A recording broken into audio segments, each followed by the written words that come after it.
a black sheep living in society where everybody's happy with their spoon-fed false reality. CNN and Fox News spinning us a half-truth, one-sided tweets and blurbs, two wings on the same bird.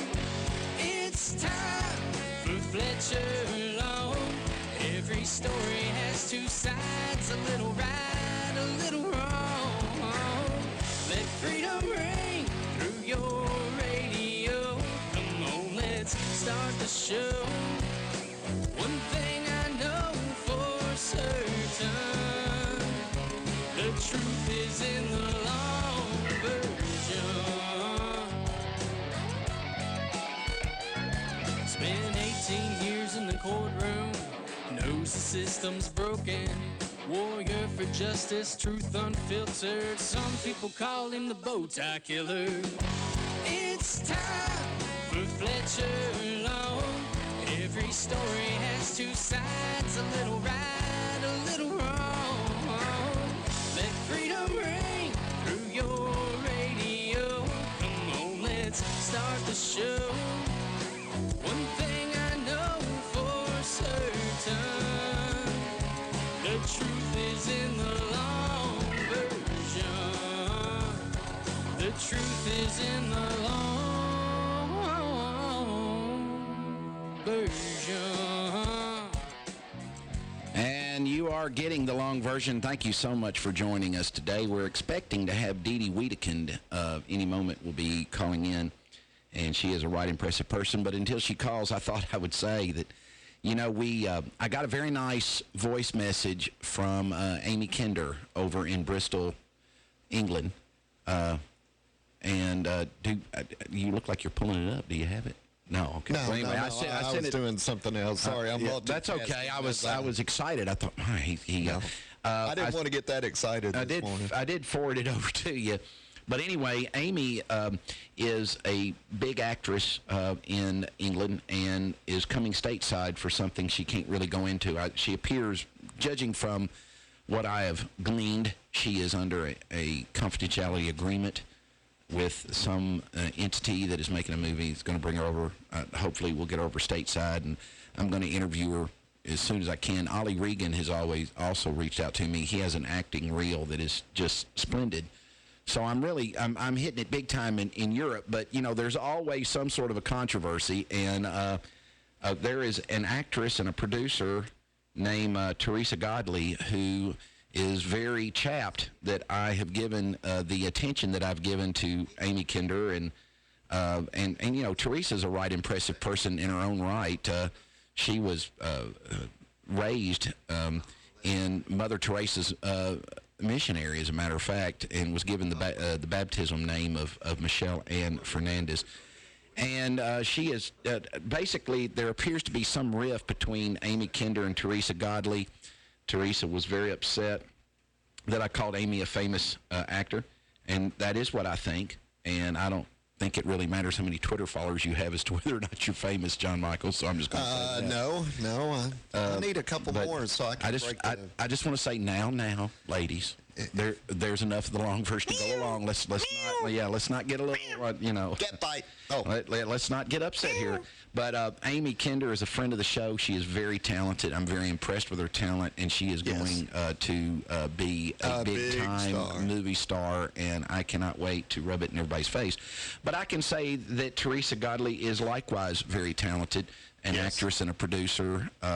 And I just want to say, let's all just get along. And I'm glad that Dede is online with us now, because that is kind of something that is a topic that Dede Wedekind has been concerned about in this country, the propensity or the way in which dialogue has become propensed towards vitriol and invective and hatred and the like. Dede, thank you so much for joining us.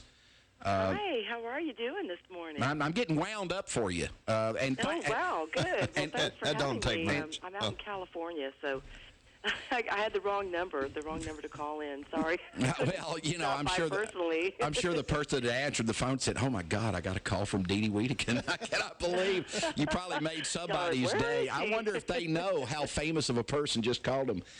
You were the new female artist of the year at the Indie Music Channel Awards that were held at the Clive Davis Theater in April, and you're a Texan.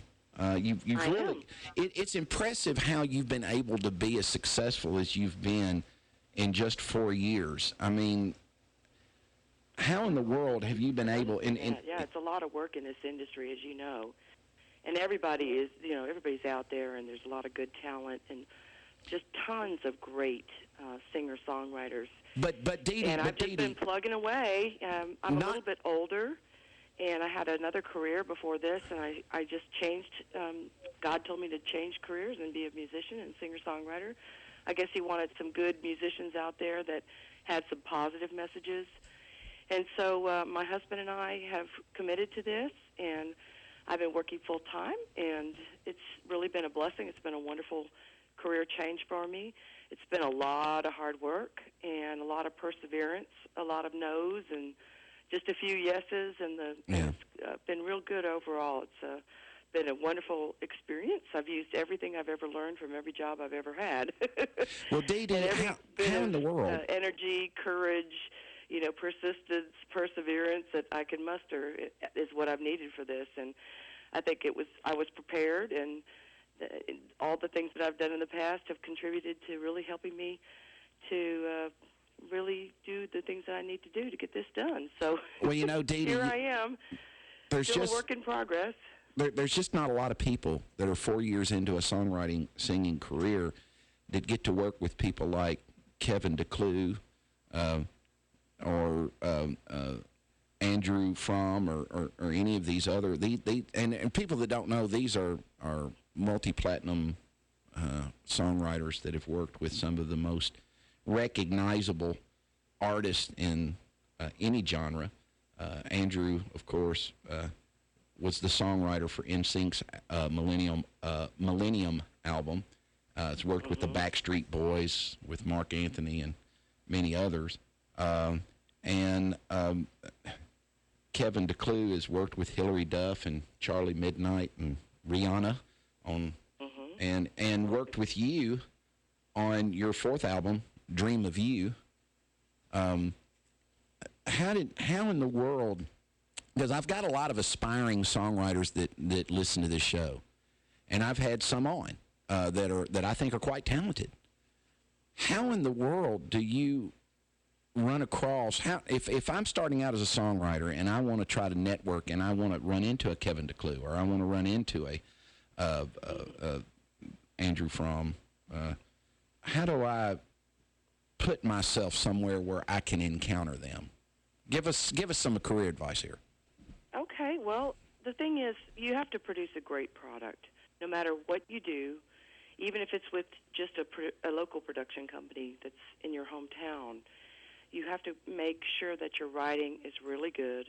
So you've got to work with somebody who knows how to write, to teach you how to write, or you've got to really read up on how to write, because there's so many songwriters out there that have so much potential, and they're new.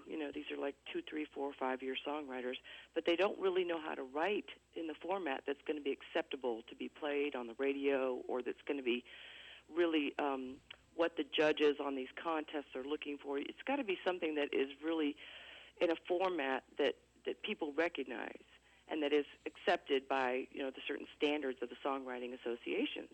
Like, for example, the International Songwriting Contest, the UK Songwriting Contest. They have song formats that you have to put your songs into. Yeah. And a lot of people, when they start writing, they don't really realize that. So to me, I think the best advice is try to make your songs sound a little bit, at least, like some other people's songs. Don't copy their song by any means. Don't copy their melody or their words, but put it in the same format. Listen to how the songs go. Like if it's verse, chorus, bridge, verse, chorus, or if it's verse, chorus, verse, bridge, chorus, whatever it is, try to keep it in a format that's recognizable to the ear and it's pleasing to the ear. Because a lot of times what people do is just start writing things and they don't realize that there really is a really nice standard flow that you need to have with your song. They don't always have to be the same, but they do have to be sort of in a standard format. The other thing is you do want to make sure that you're using language that people really relate to. Yeah. That's the second thing. So if you write a song about, I don't know, oh, trees are so beautiful, who really relates to that? I mean, trees are great and all. Well, Dede, I think trees are beautiful. People relate to that, right? I'm a big fan of trees. I think trees are beautiful. But well, me too. But people will really want to relate to something that happened to you. So right. The other thing is tell a story. So if your song tells a little bit of a story, it really gets people interested, and then there has to be something that hooks the listener in.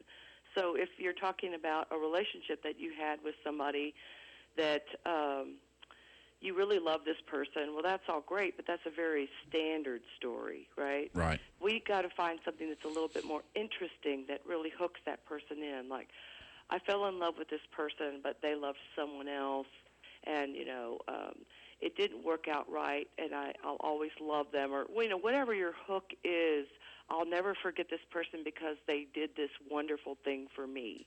And that could be like a story about your father, something that your father did that really made you feel good, or that's something people can relate to. Just any kind of story like that. And it's got to be a little bit unusual because, as you know, everything's already been written about. So you got to find something that's a little bit of a different approach. Yeah. So like my song Dream of You, it's not just about loving somebody. It's about loving somebody that was here with you, that you loved very dearly. They're a little bit older than you. They really grew up with you. They went away for a while, and you missed them terribly. And they're still gone. And it was really originally written to be for the troops. It's about someone going off to war because it's on your way to foreign lands, talking right. about someone traveling overseas to go fight in a war. They're stationed overseas, and you're longing for each other. So the whole song is this whole, unrequited longing. And how many of us have had that? I mean, I think everybody has experienced that in their life, even if it's for a grandfather or grandmother or a mother or a brother. You love somebody, then you really miss them, and you can't wait to see them again. That's what that song's about. It's got a little Celtic vibe, a little Irish Celtic tooraloo, tooralai. So you're throwing in the whole, really sweeping, epic love story there of two people who are separated, and then they're at the very end they're saying, when I dream of you. That's all I dream about. Well, Dede, I think we're going to try to play. John Michaels, are we able to play "Dream of You"? Well, I mean, we've got 5 minutes. I can send it to you guys. Oh, I think we've got it. I think we're going to go on it. We're going to play "Dream of You," and then I'll come back in right after because I don't. Hang on a second. Or we're going to play one of your songs. I think it's cool. going to be "Dream of You." But this is Dede Wedekind, who's been a repeat finalist in the International Songwriting Contest, the USA Songwriting Contest, the United Kingdom Songwriting Contest, and the 2014 annual Dallas Songwriting Contest, and Song of the Year in the 2015 Songwriting Contest from July of 2015. This is Dede Wedekind with a song that she has written and sings.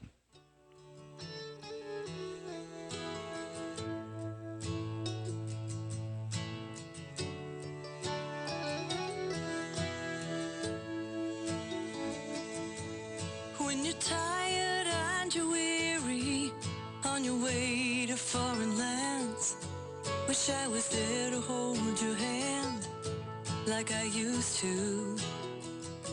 And if you need to feel some love, know it's you I'm dreaming of. And when God lets you come home, I'll be waiting. Hey, hey, hey, yeah. Your smile's a river I can drink. It gives me hope, it gives me strength. And in the evening when I dream, it's always you. I dream of when I'd watch you play, and now the years they've drifted away, and all that's left is this lonesome lullaby. Tooraloo,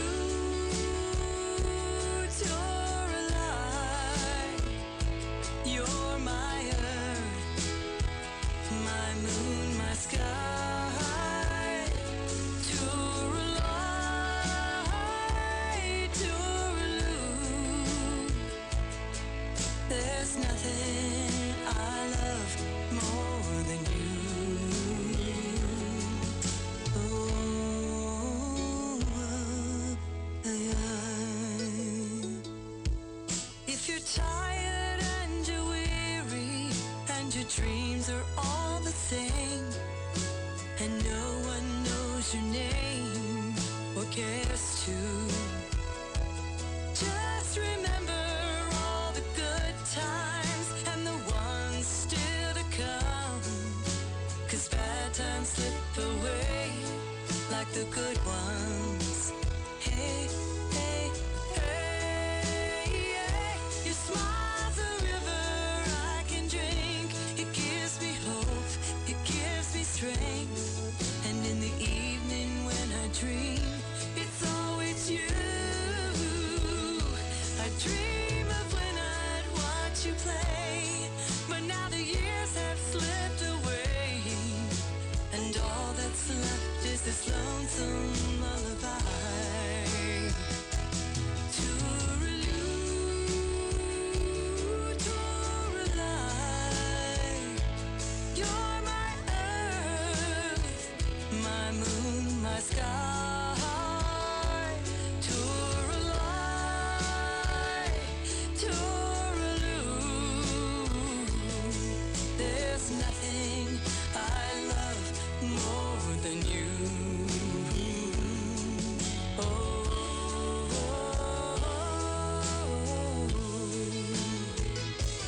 Tooraloo, Tooraloo, you're my earth, my moon, my sky. Tooraloo, Tooraloo, when I dream of you.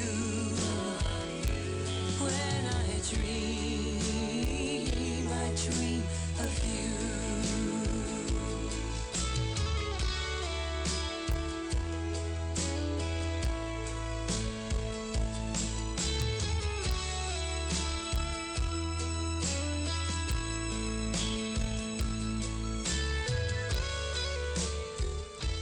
And that is Dede Wedekind with Dream of You. And Dede, Oklahoma City, Oklahoma tweets in, what a fabulous song. I love it. So I thought I'd share that with you. That's how we get comments on the long version, is mostly by Twitter. So Awesome. I wanted to tell you well, that. You know, we all need that encouragement, so I really appreciate that, you know, because these songs take a lot of time to write and a lot of money to make. And we don't get a whole lot of us little peons that are not out on tour like the big names with the big labels. You know, it's very encouraging when fans buy our music, listen to our music, share our music, and just say, hey, that song made my day. I really liked it. It's just amazing. It makes me feel good. So that comment actually made my day. I really appreciate you sharing that. Well, Dede, we're going to go to break and then come back with more of you on the other side. You're getting the long version of Dede Wedekind.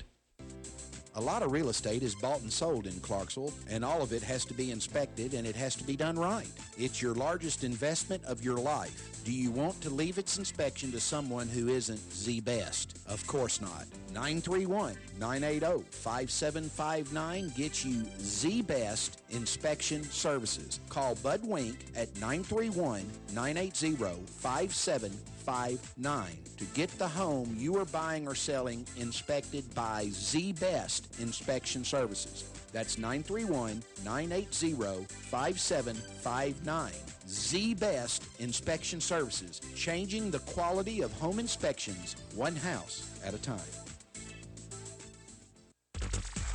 Many people simply believe they will never get in trouble with the law or need a lawyer, whether it's the sobering event beginning with blue lights in the rear view and ending with an arrest for DUI, being charged with a crime, or some unfortunate episode has occurred. The law office of Lynn Morton realizes you may not have planned on needing an attorney. Going to court without a professional qualified lawyer will result in disastrous consequences or an outcome in your case that causes havoc in your life for years. You need representation by a lawyer who not only has specialized knowledge, but who truly understands the anxiety, confusion, and devastation faced by someone facing criminal accusations or dealing with an array of other legal problems. Having an experienced, committed advocate like Lynn Morton on your side can make all the difference in your case. With support and guidance, you will have the ability to face your legal situation with confidence that can only come from knowing your case is in capable, dependable hands. Lynn Morton is dedicated to safeguarding her clients' rights and providing them with the attention and consideration their case pace and future deserve. For these most bitter moments, Lynn Morton can step forward to lend a helping hand and guide you through every aspect. Call Lynn Morton in your most trying time of need, 931-906-0000. If you want to know what's going on in Clarksville, listen to WJZM Radio and worldwide at WJZM.com. WJZM is Clarksville's most dependable radio station for local news and current events. Keller Williams affiliate broker Jackie Harker knows a family's most valuable asset, whether buying or selling, is the home. Jackie Harker with Keller Williams Realty in Clarksville, Tennessee, would tell you her most important investment is in you. Whether buying or selling a mansion or a starter, the smart money is placed with Harker. Keller Williams' Jackie Harker will work tirelessly to make sure your buying or selling experience will be pleasant and your expectations will be exceeded. Call Keller Williams' Jackie Harker at 931-801-3946 today for all your home buying or selling needs. That's 931-801-3946. And remember, whether buying or selling a mansion or a starter, the smart money is placed with Harker. 931-801-3946. Jackie Harker. Call her today.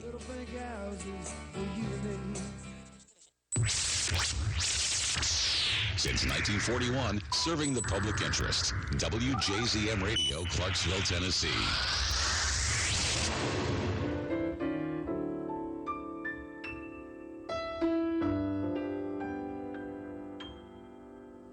The more I read the papers, the less I comprehend the world and all its capers, and how it all will end. Nothing seems to be lasting, but that isn't our affair. We've got something permanent, I know by the way we care.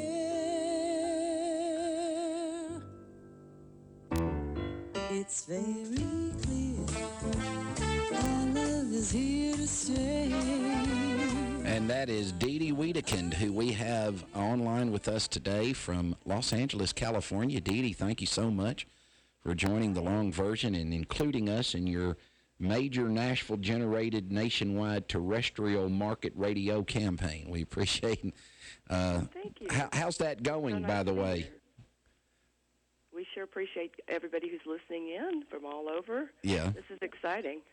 Well, and for people that don't know, in the radio business, there are terrestrial frequencies and then there are digital frequencies. And if John Michaels, you jump in because you're a lot more of a expert at this than I. But Michaels, I'm just a button pusher. yeah, he forgot to push his mic button. What does that button do right there? What a pro! Well, I'm still trying to figure out how to work this thing. But anyway, you and see the station from which this show originates is a terrestrial station. It's it's a frequency on a radio dial, and then you have stations that out there that are digital stations, and so you've been on a major terrestrial radio campaign, I think, since February of this year, going around in different markets. I've had a radio promoter from Nashville working, getting me on some country music row stations. Also, I've been playing a lot in the UK, and they seem to like Dream of You and all these more country songs that I've been producing lately. And I've also been having some songs played in Canada, all over the United States, and it's been really fun. It's been great getting to talk with people from all over. You know, it's just really mind-boggling how many of you guys there are out there and how many fans there are who still listen to the radio. It's great. Well, Dede, not to brag, but the long version is huge over in the UK. We have we've picked up some viewers that are famous actors over there. There's a girl named Amy Kinder and another gentleman named Ollie Regan, both of whom are just bright young actors.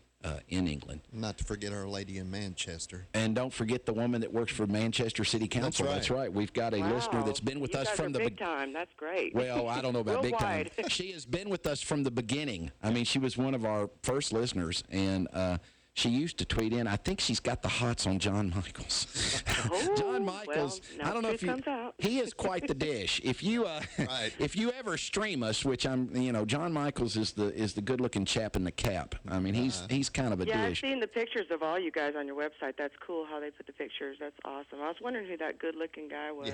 Well, you're the Canadian side of you is showing, because we also have a Canadian listener named Tracy Baxter that John Michaels cranks her wheel. Is you allowed to say that Well, before 10 you p.m. got to have a few of those Yeah, at that's every good. station just to kind of get those people just wanting to look. They don't really care about what you say. They just want to see how you look. Dede, you and I are both. The lookers. Yeah, you and I, both of us, are fabulously good looking, and I have really that has been quite the cross to bear, because I'm always wondering, is this person interested in my talent, or is this person just after me because I'm hot? How much? It's a tough thing, Well, you got to wonder. somebody's got to bear the cross, and it appears that God has decided that it'll be the two of us. But here's what I'm wondering. Your mic's about to... Yeah, John Michaels can turn me off at Somebody's any getting time. apoplectic with laughter over there. Yeah, somebody's dying laughing. Anyway, here's what I'm wondering. How much of the fact, because you are a good-looking woman. Anybody can look that up and see that. Well, thank you. How much of that benefits you in the music industry? Is the music industry, because there's lots of people who are singers who can sing well. I mean, you can walk into a bar on karaoke night and discover people in there that sing well. But there's so much aspect to being a star in the music industry, even in getting artists that'll cut your songs, or cutting your own songs, or getting people that'll sign you up. And I mean, how much of the visual aspect is there to performance arts, in your estimation? Well, it's interesting that you bring that up, because I think in the old days it wasn't as important. I mean, I think they really looked at the voice and the music and the lyrics that you produced and how well you sang. Nowadays, I really think it's important that you at least look really pretty decent at the minimum, and the better you look, the better you're gonna go. Usually in music nowadays, which is kind of a sad commentary, but I mean, people are now taking their clothes off, for goodness sakes. Now trying to be artists, taking their clothes off like Rihanna, and it's crazy. I think it's just nuts. It's really putting more emphasis on how you look than how you sound, and it's turning the whole industry into like this whole MTV on steroids. Like, if you don't look good, you're not going to make it, and it is important, as it's really important now. I know there are some people who I would consider not as good looking who have made it, and that's just by sheer just amazing talent, amazing vocals, and God bless them and God love them. That's great, but this industry is getting really hard. So, and the other factor is they really want people who are young, because they're thinking about who can make money for me the longest. Right. And look at Cher, and she's been performing for 60 years or something crazy. Yeah. And Paul McCartney is still out there, and Rolling Stones, and so they're looking for longevity. And the longer that they have you on the label, the more money they're going to make. So they're going for kids now. They're like 16, 13. It's crazy. I mean, how can you really know enough about life to sing really deep songs and write really deep music when you're 13?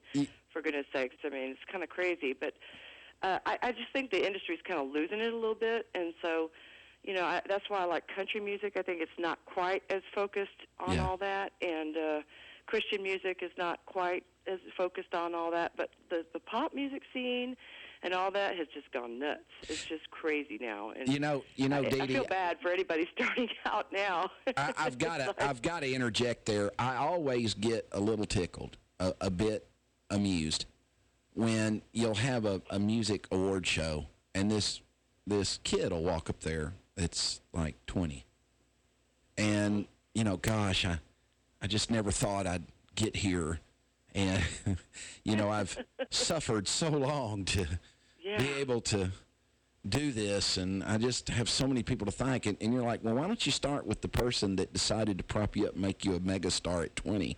I mean, what have you really, please describe for me the suffering that it must have been just an arduous task and tale for you to make it by the tender age of 15 years old. It's just an interesting dialogue, and you're right. So many people now are gaining, Taylor Swift, for instance, and not to pick on her, but she's a Nashville girl, okay, and she's very good looking, and she's talented, and she sings well, and she's writing breakup songs. I mean, if you date her and break up with her, you're a hit song. That's right. I mean, watch out. Is that the depth, really? Is that that is the popular music? And the more, and I've turned into, now I'm significantly older than you. I mean, I've looked at your picture. I put you at maybe 28. I'm 12. Yeah, I'd put you at 28. Just looking at your picture, I'd say you're probably 28 years old. Oh, I'm a little bit older than that. And I'm probably old enough to be your dad. But I don't think so. we as I've gotten older, we tend, and this is goes into, and we're not going to do America United until the last segment, so everybody's just going to have to hang with us and enjoy the conversation. But part of the vitriol that exists in politics and American discussion is born from a fact that people my age are so darned upset that that some of our ideals and principles to which we have always held fast and dear are being pshawed by these dad-burned millennials who vote, who go out and vote. And I think that there needs to be today's theological moment brought to you by Meeks and Meeks attorneys. There needs to be a come to Jesus moment. You say how commercial I am, Dede. Anyway, there needs to be a come. There needs to be a come to Jesus moment in some of my generation and older's thinking, that we have got to craft a message that is attractive to a large segment of a voting bloc that really has kind of turned us off and almost rejected unilaterally every single thing that we've ever deemed important. And lo and behold, in this great land of ours, their vote weights equally with ours. Mm-hmm. Do you see that frustration? It's hard to face what's happening. I mean, we're just becoming this, we're apologizing for America. We're apologizing for our past. We're rewriting our past. I actually saw Hillary's America, and I didn't even realize that. And I'm not really going to pick on any party, or right. Not that we would ever do that on this show, right? Right. No, never. But, no, we never do that. I couldn't believe that the KKK was associated with the Democratic Party up through the 1930s. Oh, absolutely. Yeah. And it was huge, and everybody's just kind of swept it under the rug. I think a lot of it is in colleges. We're getting a lot of professors that are very, very liberal, and state schools, public schools, private schools, Christian schools even. And they're just teaching the kids history that's just not true. They're kind of swiping all the things under the rug that they don't want people to know about, and then they're pushing their own agenda. It's like the Supreme Court nominees. They're just kind of making this an activist agenda instead of really looking at the Constitution and looking at the law of the land and what really America is founded on, and making their judgments according to that and their rulings according to our principles that made this country great. They're just kind of putting their own personal agenda on it, Well, it's kind of destroying our moral fiber and our moral fabric in the country, because everything is okay now. It's okay to do it. It's okay to think it. It's okay to feel it. And honestly, there are right and wrong. There's right and wrong in life. And going around killing people, chopping their head off with a dull blade is not right. There's no circumstance that it's right under. And, people are just sweeping all this right and wrong under the carpet. Everything's gray. If you believe it, it's cool. If you want to do it, it's cool. If you want to marry 3 people, that's cool. If you want to marry a child, that's cool. It's just nuts what's becoming acceptable. And I think we just have to remember that our heritage in America is Judeo-Christian principles, and that's why people are around the world dying to come to America. Literally, they would give their life basically to come here. They'd give up everything they have to come here because it's the only place that's still free. And I don't know how much longer it's going to be free, based on what you just said. I think you agree with me, Fletch. But it's really scary what's happening in our country right now. And I have two-step kids that are kind of in that generation. One got hooked on drugs and had a head injury, and he ended up passing away. And it's just so sad to see what's happening with the kids out there now. And that's why me and my husband decided to reproduce America United. We had produced it in 2012. Yeah. I rewrote the whole song. You were talking about what makes a song great. I rewrote the whole song because I knew that we needed something for people to look up to. Everyone in America that's here, that's an American citizen, we need to unite our country as one. We need to stop the nonsense, stop all the finger-pointing, bickering, blaming, all this spinning that the news media is doing. They're trying to spin things to their point of view and just get back to the truth, get back to our roots as a country, honesty, freedom, justice, patriotism, unity, that we're going to be a strong nation. We're a hard-working nation. So that's why I wrote the song. And my husband was behind me 150%. He's the one that said, hey, let's go to Nashville. Let's spend whatever we need to do to remake this song. So that's what we did. Do you find... It's really important that all the kids out there realize that there are things in life that are right and there are things that are wrong. And, you need to know inside your heart what your goals and dreams are in your own life, and you need to reach for those and follow them and pursue them. Yeah. And not just accept that, I'm just here and I can just do whatever I feel like doing and bouncing around not knowing what my future is going to be. You need to have a goal in mind. You need to have a dream in mind. And that's the American dream that we're losing sight of. And that is hard work and dedication, honesty, persistence, truthfulness, goodness, kindness, helping other people out, being generous, sacrificing yourself, maybe even sacrificing your life for your country. Yeah. These are the ideals that we stand on as a country. And all that hard work and perseverance and truthfulness and goodness and honesty is going to pay off. And you just have to stay the course. And Dede, people have lost sight of that. going back to what you said moments ago about the history is that one of the problems with history, and I think anybody who's ever studied it will say this, is that it's crafted largely by the victor, and it's not any historical rendering is subject. It's only as good as the person who wrote it down. And there has been and I saw the same movie you saw, Hillary's America, I think was the name of it, but yeah. I saw the same movie, and I know enough about history because of my educational background to tell you that, yeah, it might have been a propaganda piece. It clearly had a political bent. I don't think there's any doubt. But it was still, it was historically accurate. Right. Everything that it said is a fact. Historically, and it might have been spun in a way to be very favorable to the anti-Hillary factions, but it was still historically accurate. We're going to be more. We're going to come back with more of Dede Wedekind on the other side. You're getting the long version. A home is one of the biggest investments you can make. One of the best ways to start your house hunting is to contact a home loan pro you can trust. The 2015 Reader's Choice favorite banker, Matt McWhirter of F&M Mortgage. Call Matt McWhirter at 931-906-0006 or stop by the F&M office in Sango. Equal housing lender, member FDIC.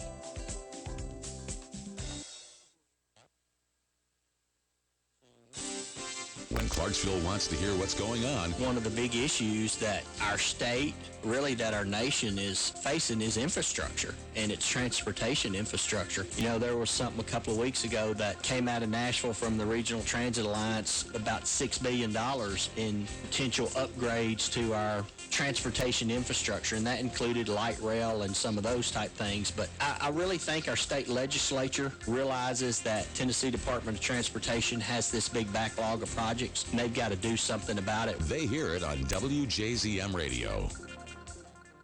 There is a name in the Clarksville community we have come to associate with excellence in legal services. That name is Kimberly Turner and Associates, the attorneys who care.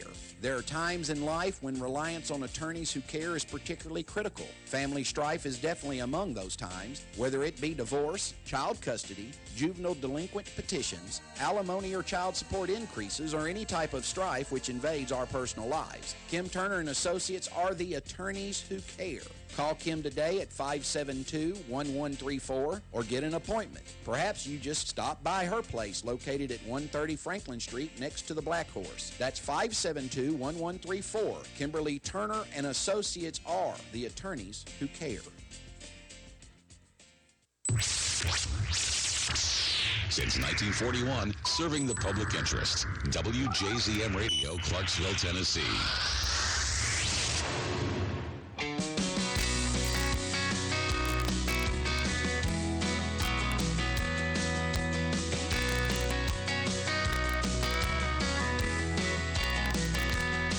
She always speaks her mind. Too bad there's not much mind to speak of.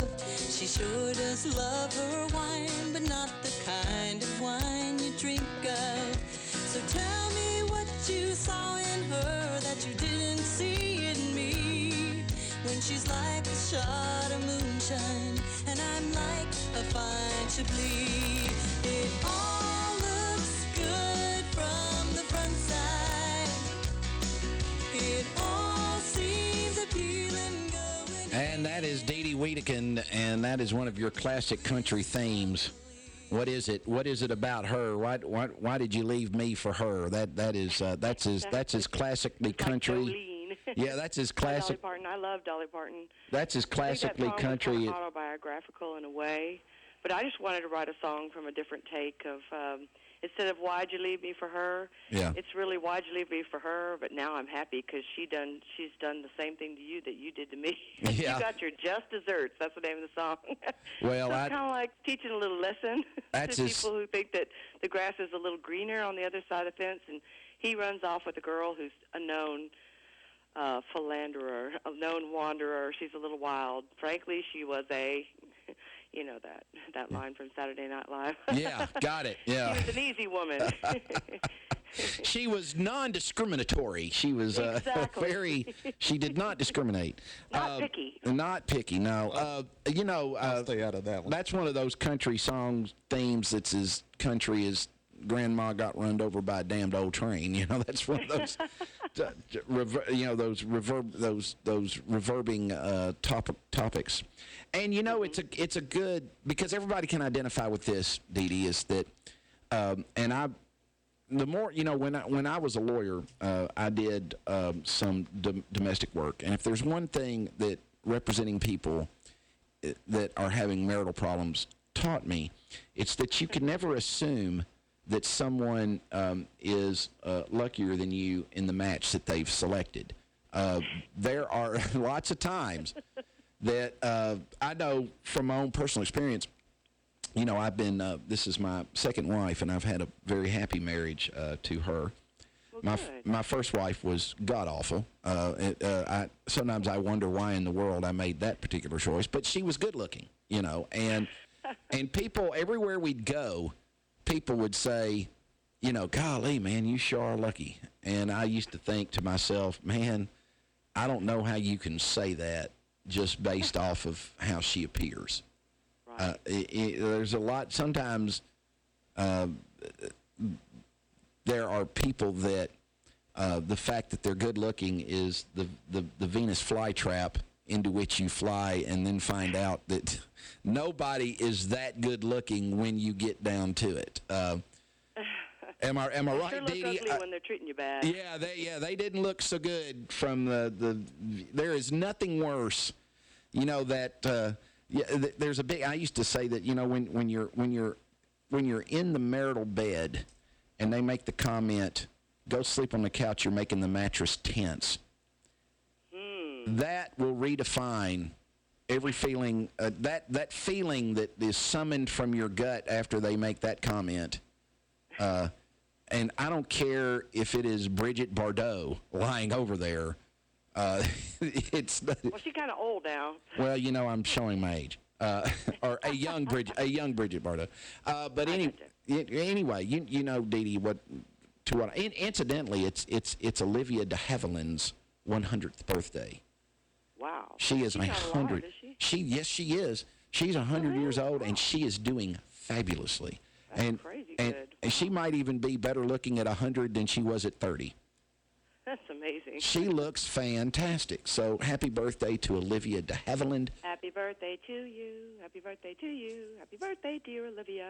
Happy birthday to you. You know, that's proof you can really sing. Let me tell you a story. Oh, right. I'm sick today, actually. Dede, I got to tell you a story.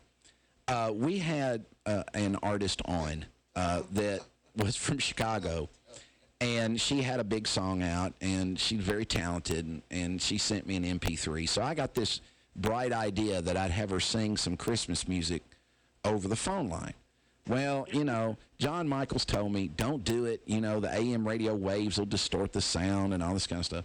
And the guy that was co-hosting with me that day, and who's a frequent appearer he's on the show Tuesdays and Thursdays, he told me, Long, you're going to end her career. Don't have her sing. But I wouldn't listen to these guys, so I had her sing anyway, and it just sounded like death. It sounded like death eating a soda cracker. Not pretty. Your not sound, a pretty Christmas carol there. Yeah, yours sounded pretty good. But, I mean, it sounded... I was kind of just playing around, and I have had a cold all week. But, Dede, California, it's colder out here. I'm going to tell you. I got a cold. I'm going to tell you.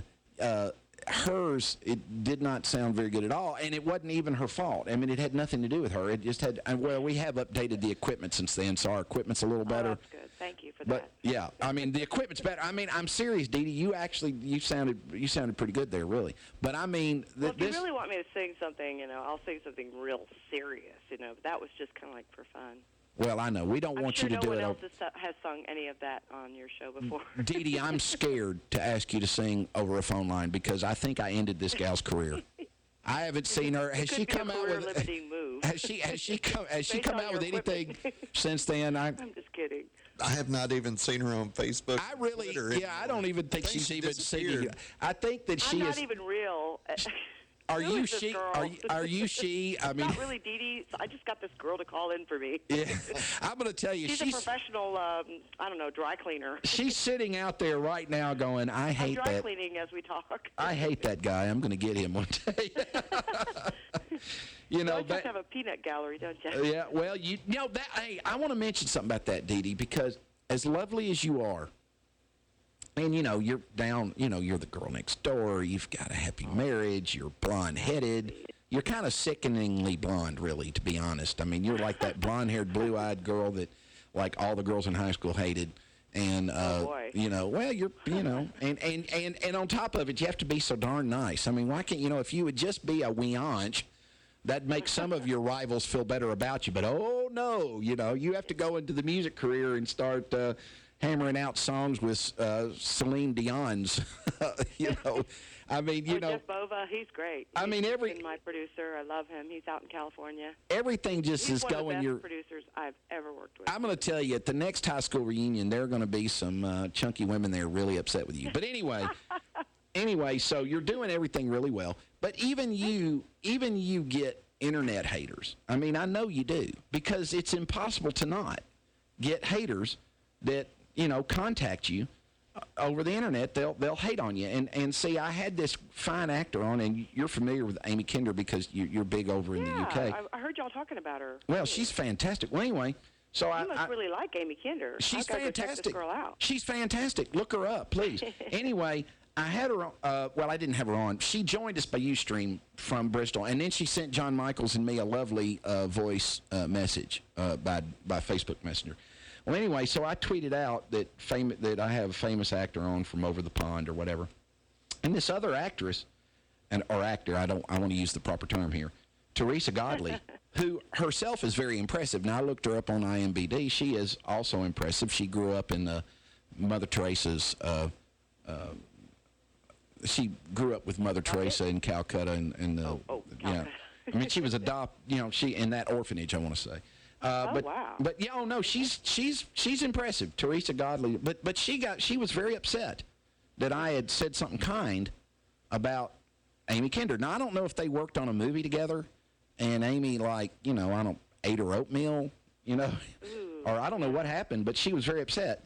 And she said, newsflash, she cannot act. You hear about those cat fights all the time. Oh, like, here, we're having one right on Twitter. Beyonce and, you know, and there's always, like, two people that hate everybody, and they're, like, always saying all this, talking all this smack about people. It's like I Taylor's. get a little of that, especially, it's weird, there's a girl in Houston that sings. She's a little older than me, and her name is Danette.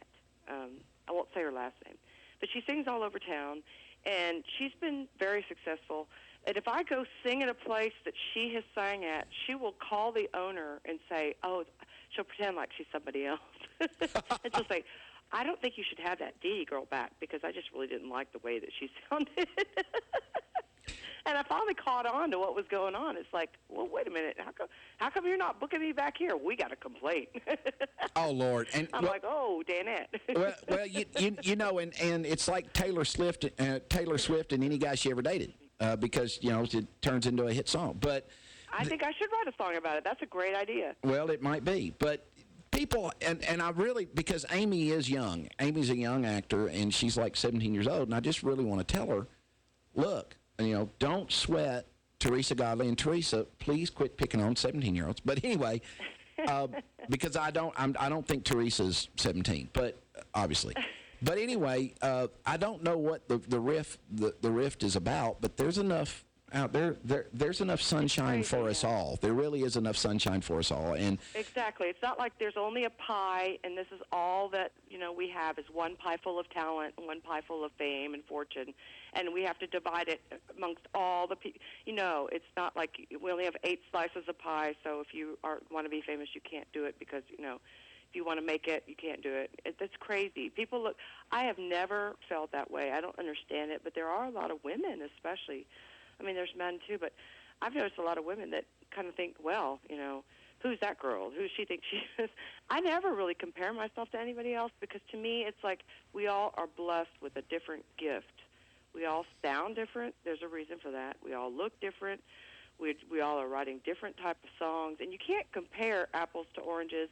And even if you wanted to, who cares? To me, I wish everybody the most success in life that they can have.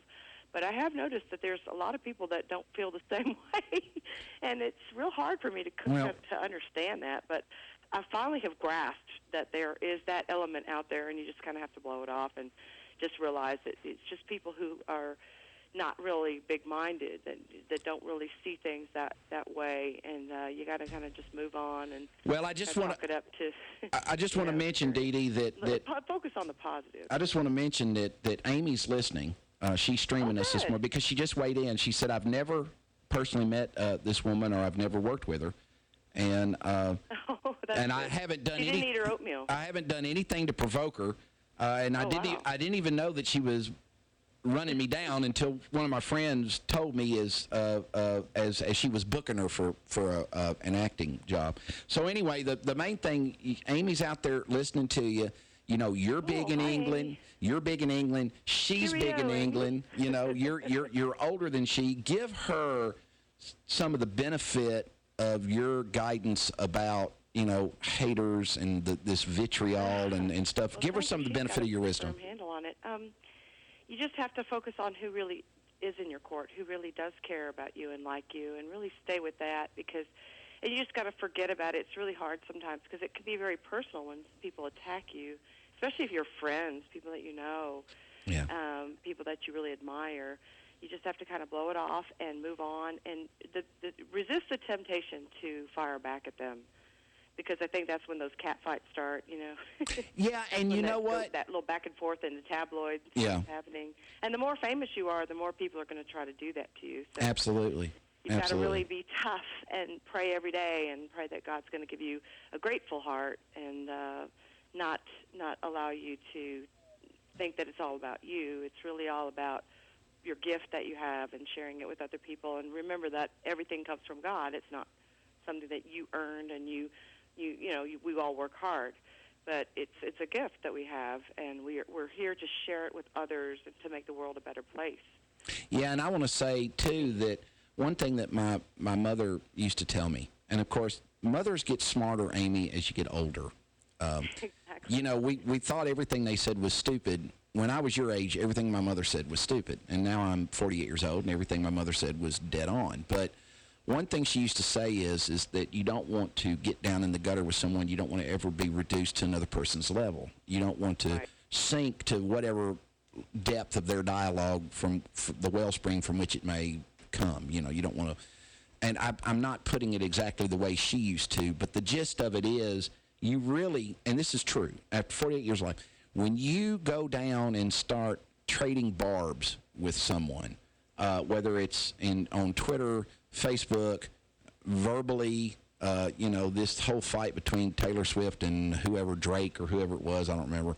But you really never come out of that looking very well. You really want to take the high road. If you take the high road, if you're noble, the nobility, you know, when you rise above these type comments, because I have lots of internet haters. There are like a ton of people who want me to be cast straight into the depths of hell. No. I do. I mean, yeah, I do. But anyway. What did you do to these Oh, people? well, you know, I mean, it's, you know, I was a defense attorney, and then I got convicted of a felony, and they're all judging me. You know how this goes. But anyway.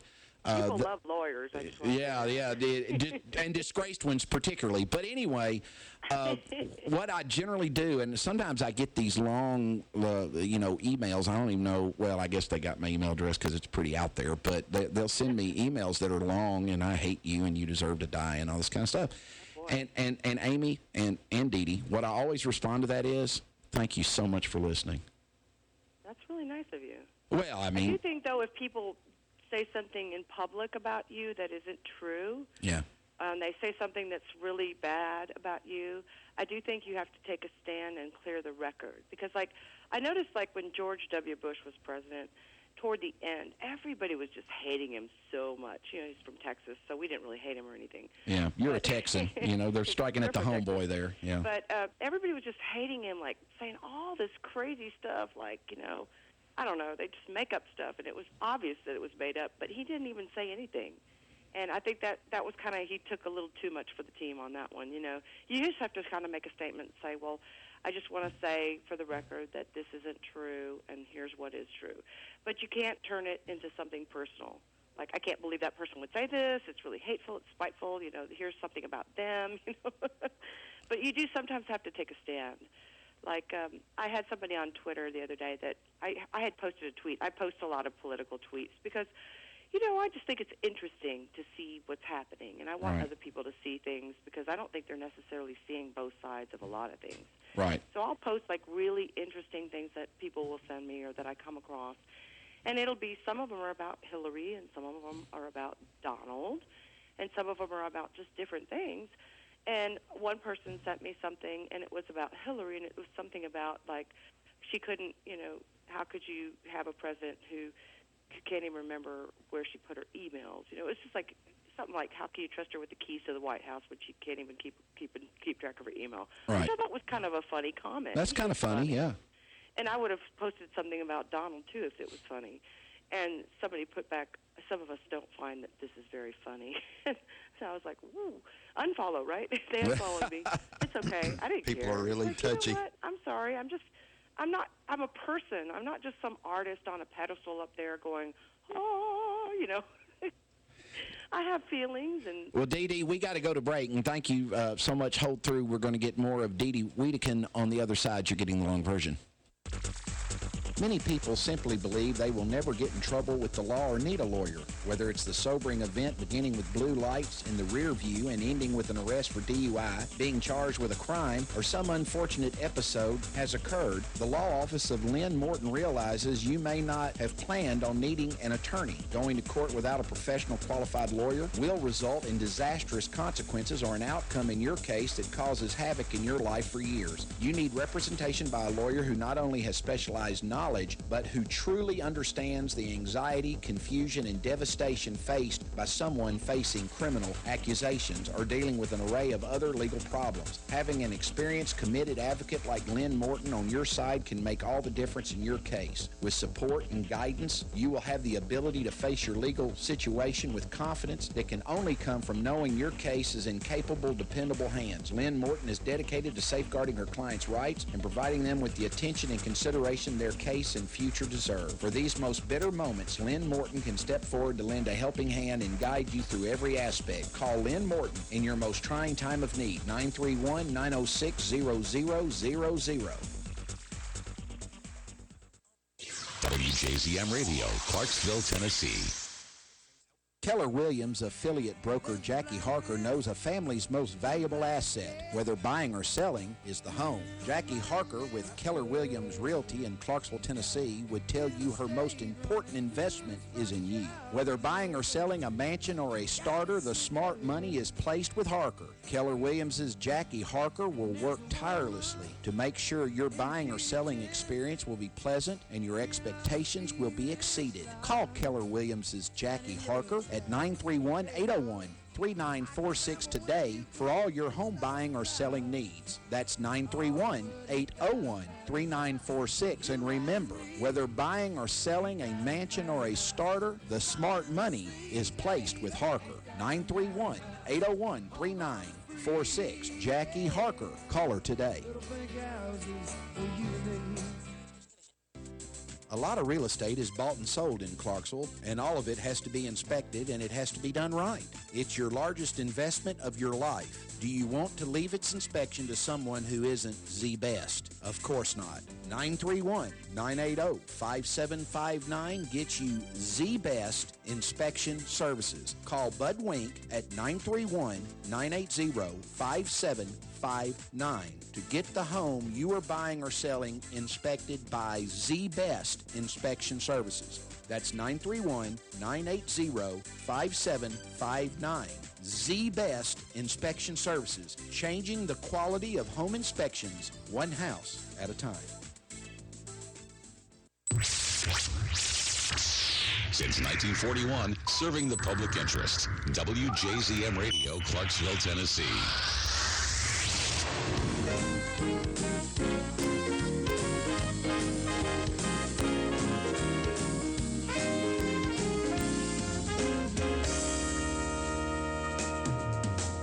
Let's fall in love. Why shouldn't we fall in love? Our hearts are made for it. Let's take a chance. Why be afraid of it? Let's close our eyes and make our own paradise. Little we know that still we can try to make a go of it. We might have been meant for each other. To be or not to be, let our hearts discover. Let's fall in love. Why shouldn't we fall in love? Now is the time. And that's how you win Best Vocalist by Singer Universe in 2014, is singing exactly like that. That is Dede Wedekind, and she has joined us I think you're originally, you used to live in Houston, Texas, or you might still live in Houston, Texas. I live in Houston. I'm just out in L.A. visiting. I was doing a music video and working with, I have a management company out here, and they're taking over my web. It's a web takeover. They're trying to make it better. And so in the next couple of days, you can go to Wedekind.com. It's all long vowels, Dede, Wedekind. I am so sorry. I've been calling you the wrong name. And it's just D-E-D-E. Wedekind. If you spell it D-E-E-D-E-E, you ain't going to find me. I am so sorry. I've been calling you. I've been mispronouncing your name. No, it's okay. I didn't want to say anything. Well, but I did. Well, that's fine. That's fine. Now everybody says it wrong. Now you perform with Dede and the Dream Machine Band. Well, I do have a couple of different bands. That's one of them. I've got Dede and the Daydreams. That's my bigger band that I have. It's a 5 or 6 piece band. We perform for corporate functions, parties, weddings, and then I have a small trio It's Dede and the Dream Machine. I also have one called Dede and the Double Take. So I've got like 3 bands I sing with. Not all are active right now. We're just kind of taking a little hiatus for the summer on one of them, and the other 2 we've got bookings to the end of the year, and then I do some solo stuff. I sing the Star Spangled Banner and go do a lot of stuff in different places, different countries even. So it's kind of cool. What do you think's probably the coolest thing that you've gotten to do professionally? Well, I sang the Star Spangled Banner for an Astros game. That was really cool. I was just asked to sing this weekend at a big event in Dallas. They were having like some congressmen and different people there, and here I am in California, and I'm out in Los Angeles, so I couldn't do it. I thought that was kind of cool that I would be asked to do that. I've sang at some Republican fundraisers for the Romney when Romney was running for president, and so I had a friend who worked very closely with their campaign who asked me to do some fundraisers. So I've sang for some big names. I also sang for George Bush Sr. When I had a little group about, whenever he was in office. I don't know how many years ago that is. I can't do the math. But that was when I first started it out. Like I wasn't a professional solo singer at that time. I wasn't like trying to make my own career, but I did get to sing for George Bush Sr. and Barbara. That was really cool. At the Children's Museum in Houston when it opened up, I got to meet them. Who are your major influences? Well, I think there's a lot of the older singers that I really like, and I've listened to my whole life. My dad and my mom listened to real easy listening stuff.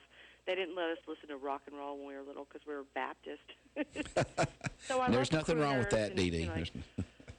Rosemary Clooney, Peggy Lee. I love Ella Fitzgerald. I like all the jazz greats. I love Barbra Streisand, of course, because my parents listened to her, and Frank Sinatra. And that was a big influence for me because my dad really loved Frank Sinatra. But as far as to make it as a singer and how I sing now, I would say I sound a lot like, there's a very little-known singer that's passed away, very unfortunately. Her name is Eva Cassidy. If you Google her and you listen to her music, it's like some of the most incredible music you'll ever hear. And she passed away, I think, at the age of like 33 or 34. Very, very sad. She played guitar. She has a pure, just beautiful voice. And when I sing, I really think of Eva. Like, she's my idol. I just love the way she sings. And very folksy and very beautiful, pure voice. And then I love Celine Dion. I like Adele. I really have listened to Adele quite a bit, and her voice is a lot more scratchy than mine. Yeah. But I think she's got some cool songs, and I just like that, she's not the typical stereotype singer that you see that's young and skinny and, good-looking, and she's some of those things, of course, but she's not the stereotypical just get out there and take your clothes off singer.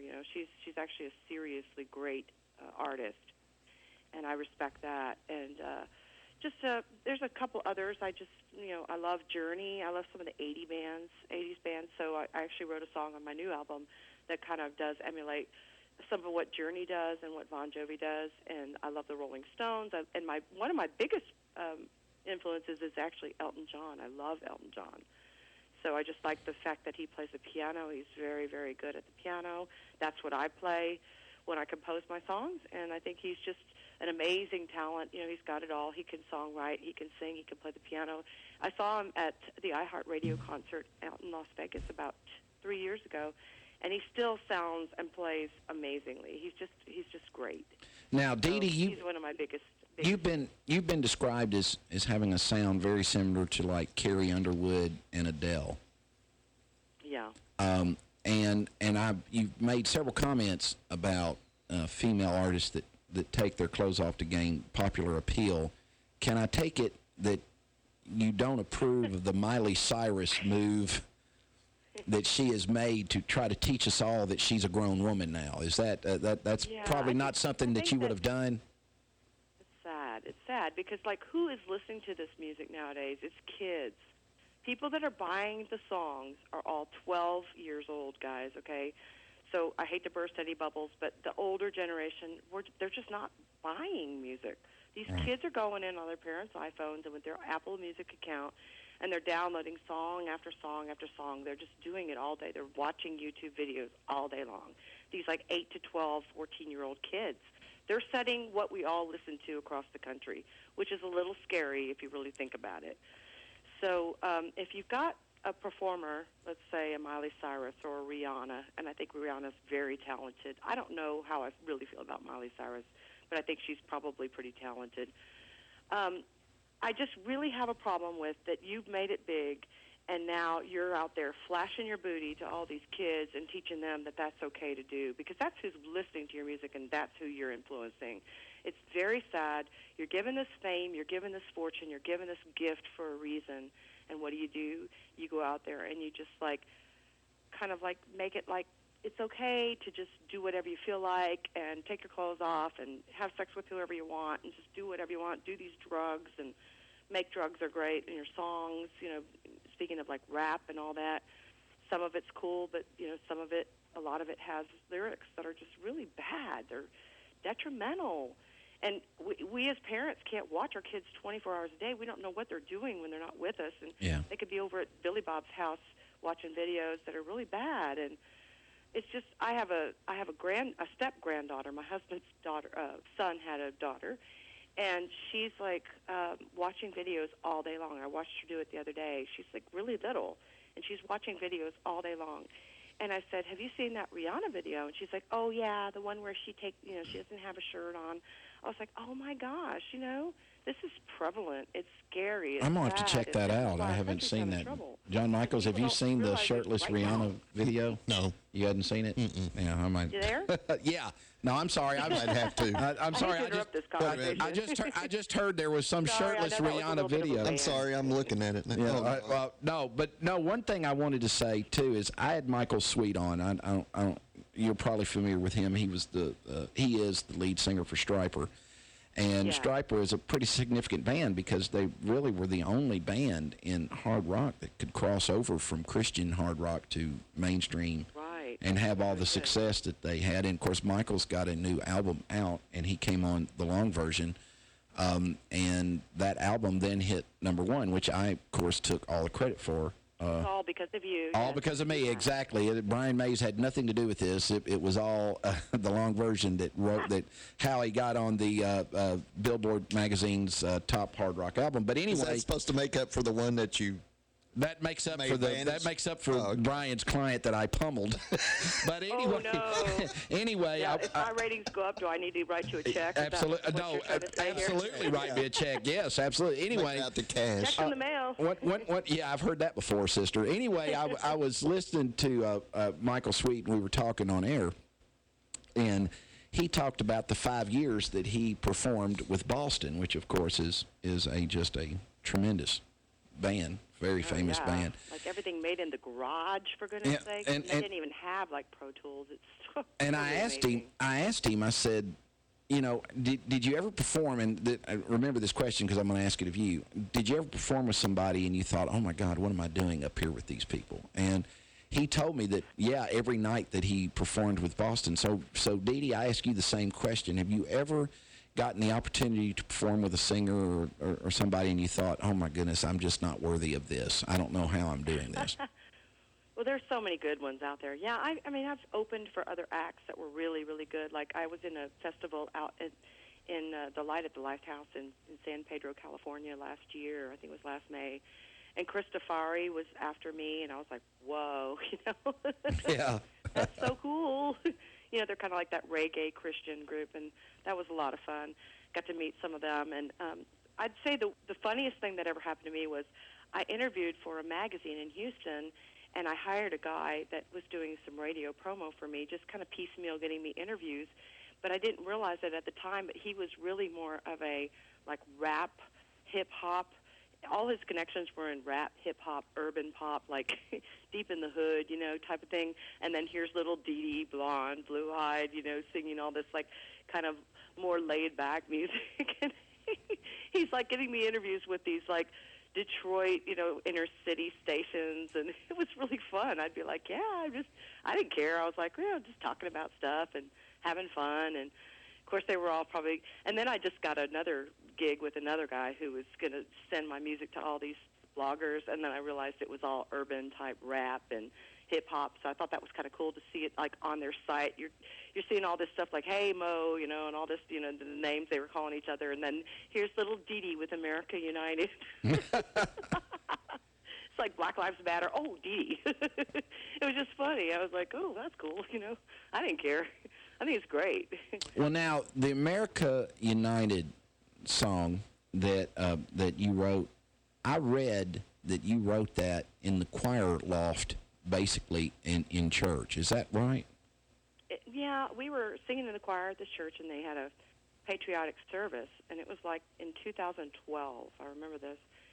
And it was right before the big election where Obama got reelected and Romney was running. And I was just sitting there, and I was thinking, you know, what the heck is wrong with this country? You know, there's just so many crazy things going on, you know, and now I think it's way even worse. So that's why we rewrote it and repackaged it and redid the whole thing, because we really felt like there was a need for it. But so I'm sitting up there, and all of a sudden the pastor's talking about that we need to unify. And I was like, that's a great theme for a song. I think that this song really needs to be written, and something just nudged me, you know, and I was like, wow. So I got my little stubby pen, you know, the kind that they have in the in the back of the chair. I pulled it out, and I started furiously scribbling on the program, you know, all this stuff, and lines were just coming to me, and lyrics, and I was like, whoa, this is great. So I get out of the service, people are just like staring at me like, what is that girl up there doing? I was trying to hide it, you know, kind of crossing my legs, kind of writing real in the corner, you know. And I got out, and I was like telling my husband what happened, and he goes, well, let me hear the song. So on the way home, I'm singing it to him, and he goes, well, it needs a little work, but I think it's a good song. I think we need to really look at this. So we got home, and we rewrote the whole thing in about 30 minutes. We had the whole thing written in less than an hour total, basically. So I knew that had to come from some inspiration from somewhere, right? Right. And definitely, given the place that it came and the words, it was definitely from God. So we decided to produce it, and we were trying to get it out in time to make it a campaign song for one of the people who were running. We didn't know who it was going to be. I bet you wouldn't have sold it to Hillary, though, would you? Would you? Well, I don't think Hillary would have taken it, but the original version didn't reference anything about making America great again. Yeah. But it did in one line. There was one line that had that kind of thought behind it, and I think I did mention something about make America great. You know. So what you're saying is make America great. Donald Trump has ripped you off, is what you're saying. Twist on it, because that line actually came from Ronald Reagan, who is one of my big idols. I love Ronald Reagan. I think he was a great president. He reached across the aisle to both sides. You know, he wasn't trying to always have an agenda. I think he was honest. I think he really tried to rule the country and be fair and be the great communicator. He should be as a president. And so that's when we decided to rewrite the song. We're like, man, this country more than ever needs reunification. My husband, in about May of this year, said, you know, I really want us to redo America United. I said, yeah, really? And he goes, yeah. And it's one of those songs that needed a rewrite. It was a little too wordy. The original version is still out there, but I didn't really like it. It had a little more meat to it, but the new version has a little more point to it, like we were talking about songwriting at the beginning of the episode, you know. Yeah. This is a perfect example of taking a song that was pretty good. The production wasn't great the first time around. We kind of did it in a hurry. We kind of spared some money on it, you know, kind of didn't spend as much. And we took it and we rewrote it, and now I think the production is a lot better. The lyrics are more clean, it's easier to understand, and it's really focused, and it really has a hook now. So that's what we did with that song. So if anybody's listening that's a songwriter, you can kind of listen to both versions and see the difference and see what a good song is versus what I think it could be a great song. Well, Dede, we're going to go to break, and then we'll come back with you in the next segment. You're getting the long version of Dede Wedekind. A home is one of the biggest investments you can make. One of the best ways to start your house hunting is to contact a home loan pro you can trust. The 2015 Reader's Choice favorite banker, Matt McWhirter of F&M Mortgage. Call Matt McWhirter at 931-906-0006 or stop by the F&M office in Sango. Equal housing lender, member FDIC. WJZM Radio and WJZM.com is where Clarksville hears the news. If it's going on in Clarksville, it's on WJZM Radio and at WJZM.com. Since 1941, WJZM Radio has been Clarksville's broadcast leader for local news, sports, and current events. Depend on WJZM and WJZM.com to hear what's going on in Clarksville. If it's news, you'll hear it on WJZM Radio and WJZM.com. Clarksville's information station is WJZM Radio and WJZM.com. There is a name in the Clarksville community we have come to associate with excellence in legal services. That name is Kimberly Turner and Associates, the attorneys who care. There are times in life when reliance on attorneys who care is particularly critical. Family strife is definitely among those times, whether it be divorce, child custody, juvenile delinquent petitions, alimony or child support increases, or any type of strife which invades our personal lives. Kim Turner and Associates are the attorneys who care. Call Kim today at 572-1134 or get an appointment. Perhaps you just stop by her place located at 130 Franklin Street next to the Black Horse. That's 572-1134. Kimberly Turner and Associates are the attorneys who care. Since 1941, serving the public interest. WJZM Radio, Clarksville, Tennessee.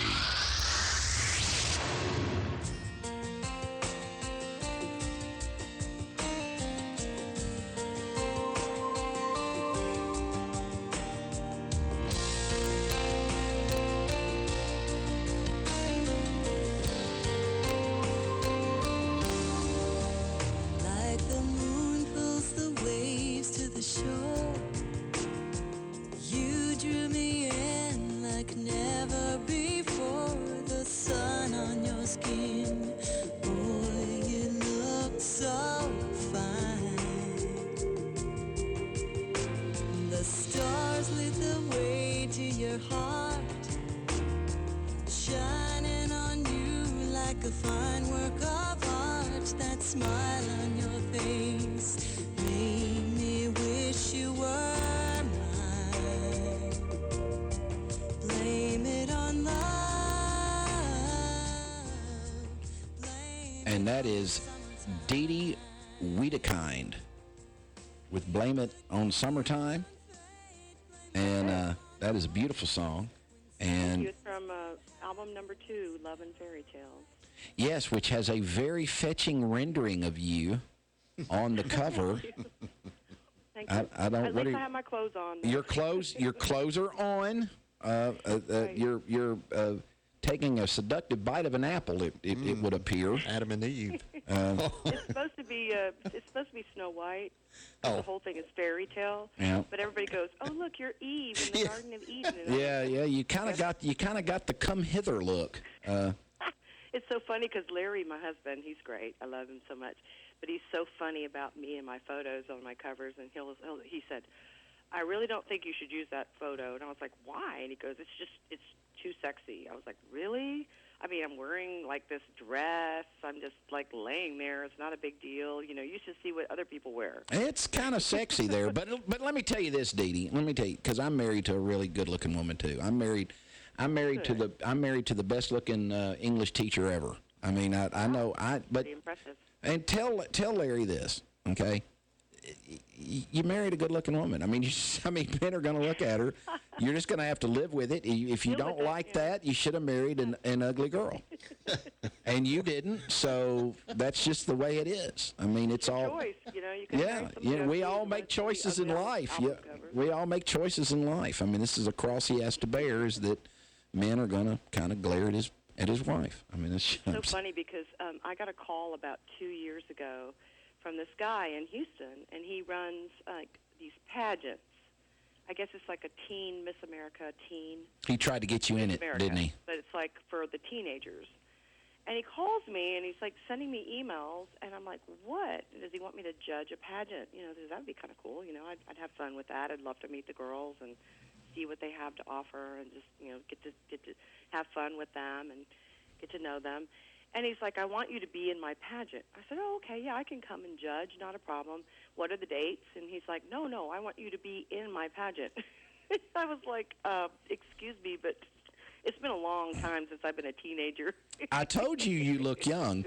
Now, funny. your given name is I don't think I look that young, but this was a couple years ago, so my pictures were a little bit younger. your given name is Deborah. My real name is Deborah. Yeah. Yeah, the Hebrew Deborah. And my last name is Wedekind, which means pure child in German. Bet you didn't know that. You're right. You are correct. I would not have It's known my that. But husband's name. yeah, well, that's pretty awesome. Let me ask you this question: who, out of all the thing, where do you hope to go? What is the end game for Deborah Wedekind? Yeah. Well, that's a good question. Well, let's see. I'd love to be a songwriter more so than a singer, because I think there's more longevity with that. Right. There's more opportunity for me as a songwriter to get some great messaging out there. So I'd love it if somebody really big, if you're listening in like Nashville or wherever these other people are that are the big stars, I would love for you to take my songs and sing them and make it so that they could be really, really big. I think that I could go far with my songs, obviously, as a singer-songwriter myself, but, I'm not unrealistic that I'm also not 18 or 20, and I think that having somebody really big behind me would really help, and so I hope to keep writing for as long as I can possibly write, and I hope to, eventually maybe tour and do some things, with some other artists, do more songwriting with some bigger names, do more production with some great producers in Nashville and California, New York, around the world. I was contacted by Stuart Epps not too long ago, and he used to write for Elton John and work with some different names. So I thought that was kind of cool. And so I've actually, it's starting to show, my name's starting to show up on things. People are starting to recognize me. And I just want to get really great music out there that can maybe give people hope and comfort and joy, things that will put a smile on people's face. I really don't do this to be famous, and I don't really do it for the money, but I do it to get the great, I think, the good music out there, the positive music that's different. It's a little different than what you're going to hear when you turn on your local radio pop station. This is music that's inspiring, and I hope that I'm known for that at some point. Well, and I think that I think to make it in anything, whatever particular thing is, there has to be some substance that is not altogether materialistic to what you're trying to do. Like, Right. if you were to ask me, well, Fletcher, why do you have a radio show called The Long Version? My answer would be, because I think the justice system's broken, and I think American democracy survives on citizen criticism. I think that you have to be able to criticize the government without fear of repercussion, because a government uncriticized is a dangerous thing. And somebody's got to say, hey, we don't need to be killing these Jews. I mean, somebody's got to say that. If nobody says anything about killing the Jews, we'll kill a lot of Jews, and history's taught us that. But, we have to have that. So none of that has anything to do with money. If I happen to get paid in delivering the message and have a big enough audience, then I'm going to be thrilled with that. But I think that the message, the long version, gives out, and part of that message is being perpetuated today to Deborah Wedekind friends and fans. But if I can get that message out to a broad-based amount of people and help reclaim the freedom on which America was founded, and that is the freedom to criticize too, then I will feel like that I'd had an enormously successful run. I'll be happy with that. And that's what I'm hearing from you, is that there's a message in your songs. One of them is, we don't have, the old 80s songs, we don't have to take our clothes off to have a good time. Exactly. Right? We can. That's definitely one of my messages, even though I don't have a song with that name. That was a great song. Do you remember that song? I've heard it. I can't really remember. We don't it, have to take our clothes off Sorry about right, that. that's to have a so good y'all time. Sing it. Yay. Oh no, yeah, that one there. I'm dancing over here. Yeah, well, see, I'm not too bad. You can tell Brian May that. They might want to launch me. You've got a voice there. Yeah. Well, thank you, Dede. I will accept that compliment from you as someone who knows way more about singing than John Michaels, who's always complaining about my singing. But anyway, that song, you know, your message is kind of, you know, trying to reclaim what was always wholesome and Norman Rockwellish about American and the American experience. Is that accurate? Trying to say, you know, talent before anything else, and good lyrics always stand the test of time. I mean, when you think back to the 60s, you don't think about some of the weird songwriters that did some really crazy things. You think about, like, Bob Dylan's songs being really well written. Carole King. I mean, she wasn't, I know she's still alive, right? She's a great lady. She's a fantastic songwriter. She's also one of my role models. You had asked me for my role models earlier. Right. I love Carole King's writing. But she's not, well, we won't say she was the best-looking person. I don't think she's, you know, bad-looking. But she wasn't a little, when you looked at a picture of her with a lineup of a whole bunch of other people, you wouldn't say, wow, that girl's a 10, you know? Right. And I feel the same about myself. I'm not a 10. Dede, you're kind of pushing 9, maybe in the Okay, maybe now, the high 8s, low 9s. I'm not fishing for compliment here. I'm just saying. I mean, but no, I'm seriously. trying to say nicely that she was more known for her writing and her actual songs that she wrote that were really deep. They had a lot of deep meaning, like, you know, everything you listen to from her, it was a good, well-written song. And even though she may not have had the best voice, I still like to listen to her stuff because it's just amazing. I want that to be the standard, not how much you shake your booty, how good you dance, Right. and, you know, how good you look when the lights are on. Well, I'll clothes are off or the lights are on. I'll tell you this, Dede, in all seriousness, there is something inherently attractive about people with substance to me. And I'll give you an example of that. I don't know if you've ever seen the movie Doc Hollywood, but the woman who is in the movie Doc Hollywood with Michael J. Fox I think, is one of the most attractive actresses in Hollywood history. Now, is she your classic statuesque beauty? Probably not. But there was something very real and warm about her, or at least the character she played. I cannot profess that I know her personally. But there was something very warm and real and genuine about her. Olivia de Havilland, on her 100th birthday, what made Melody, you know, anybody that watched Gone with the Wind, I guarantee you, out of 10 men, 9 of them would have married Melody over Scarlett O'Hara, even though there is no question as to which actress, by virtue of outward appearance, would have been the more attractive between Vivien Leigh and Olivia de Havilland. But nobody who's ever watched the movie Gone with the Wind can find much fault in the fact that Ashley ended up with Melody as opposed to Scarlett. And the reason is because Melody had so much substance, because there was so much about her that was classy, because there was so much about her that rose above, Amy Kinder, incidentally, rose above even some of the most trifling and really ugly and hurtful things that Scarlett O'Hara would do, like chase her husband all over the freaking South, for instance.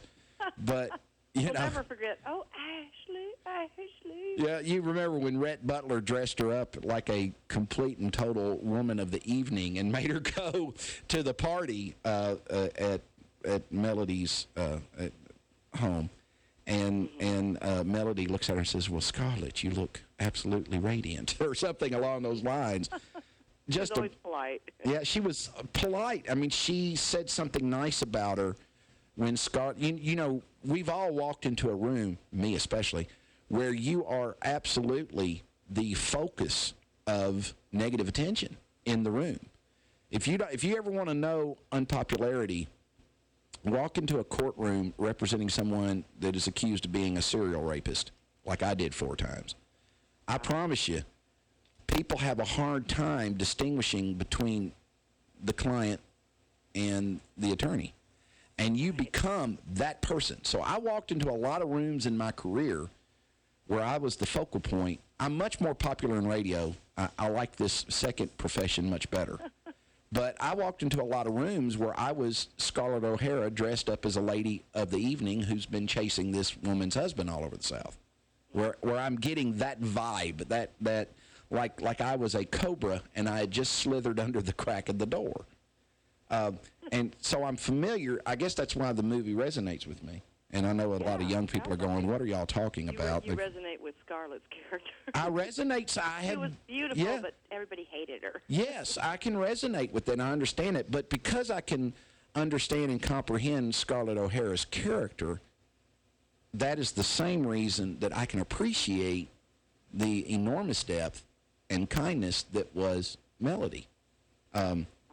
And that who would have thought that on Olivia de Havilland's 100th birthday that a radio show like the long version would give 6 to 10 minutes to a movie that there's nobody even old enough to even remember it. The David O. Selznick I think classic. We need a remake, and we need to have your friend from England come over and star in it. Amy Kinder. And maybe that other girl that is kind of like the hater girl. Maybe Then, she could be the other.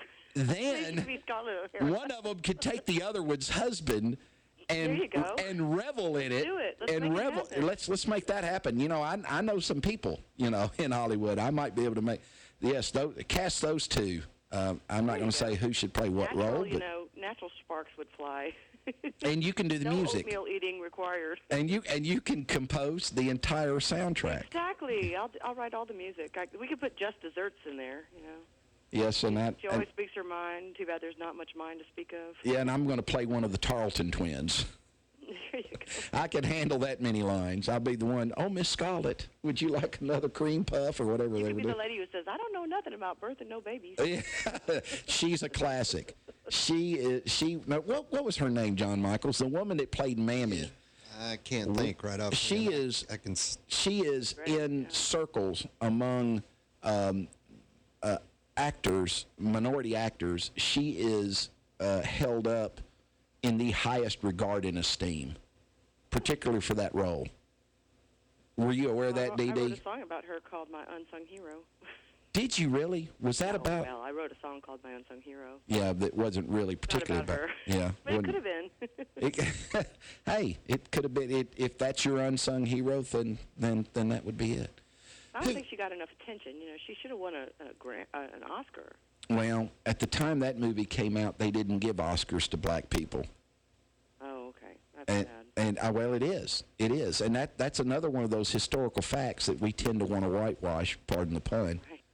And we don't want to look at the man behind the curtain, but you know there is a man back there, and he's cycling a wheel, and it's really not the all and powerful Oz. It's just some dude behind the curtain. But anyway, we didn't get everything right, did we? When we were starting out, and even to our 1900s and all that. We got a lot of things wrong. I had a history professor on of whom I think the world, and he's fantastic, and he's very historically accurate as you would expect a history professor to be. And he looked at me one time. He said, "You know, Fletcher, when we were promising inalienable rights to people in this free citizenry, we were really the people that authored that were really only talking to white men." And I said, "That's true. That is I accept that as a historical fact. However, I think that offer is still open, and I think that we've had several amendments to the Constitution that have enlarged that offer to people that are other than white men." I think that the media is overhyping all the racism in America. There's definitely pockets of it and groups that are haters. Yeah.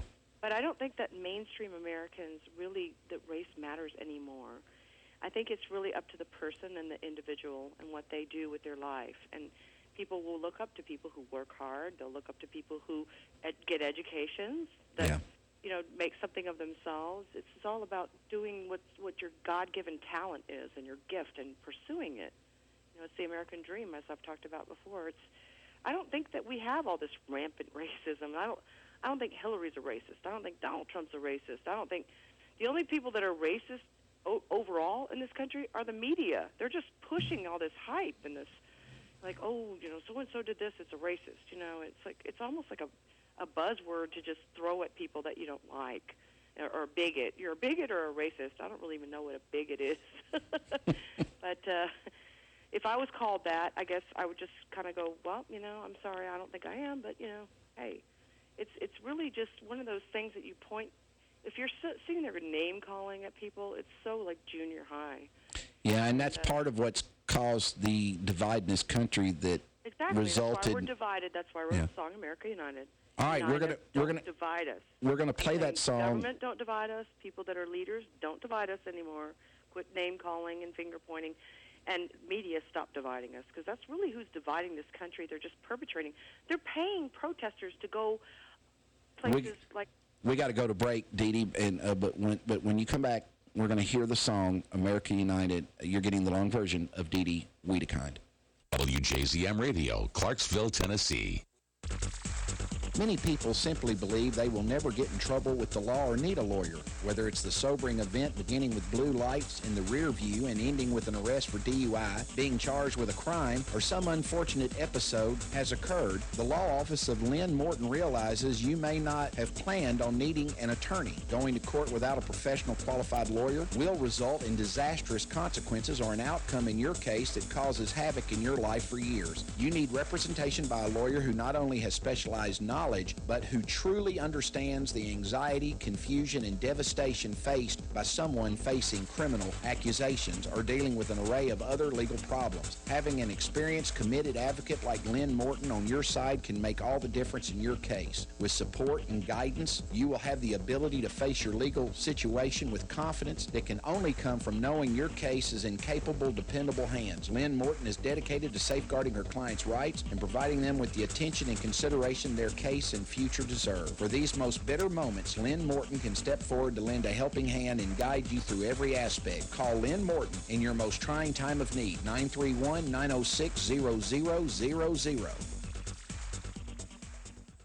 WJZM Radio is Clarksville's only news talk radio station. And for the best coverage of local news and current events, you can depend on WJZM Radio. Listen to WJZM Radio and live online at WJZM.com. WJZM Radio.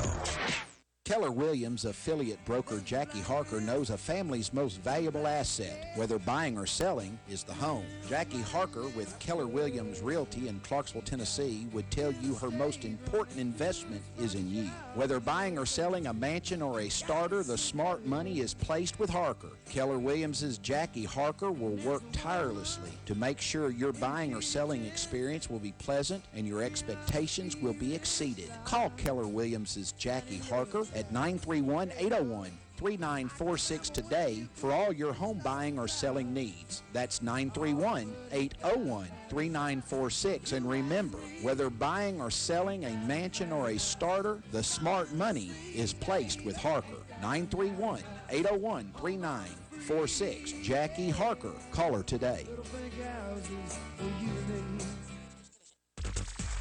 Many people simply believe they will never get in trouble with the law or need a lawyer, whether it's the sobering event beginning with blue lights in the rear view and ending with an arrest for DUI, being charged with a crime, or some unfortunate episode has occurred. The law office of Lynn Morton realizes you may not have planned on needing an attorney. Going to court without a professional qualified lawyer will result in disastrous consequences or an outcome in your case that causes havoc in your life for years. You need representation by a lawyer who not only has specialized knowledge, but who truly understands the anxiety, confusion, and devastation faced by someone facing criminal accusations or dealing with an array of other legal problems. Having an experienced, committed advocate like Lynn Morton on your side can make all the difference in your case. With support and guidance, you will have the ability to face your legal situation with confidence that can only come from knowing your case is in capable, dependable hands. Lynn Morton is dedicated to safeguarding her clients' rights and providing them with the attention and consideration their case and future deserve. For these most bitter moments, Lynn Morton can step forward to lend a helping hand and guide you through every aspect. Call Lynn Morton in your most trying time of need, 931-906-0000.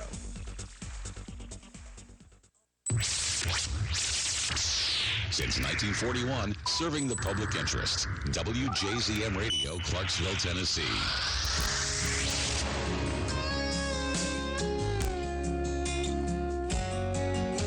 I wake up in the morning and I know it'll be all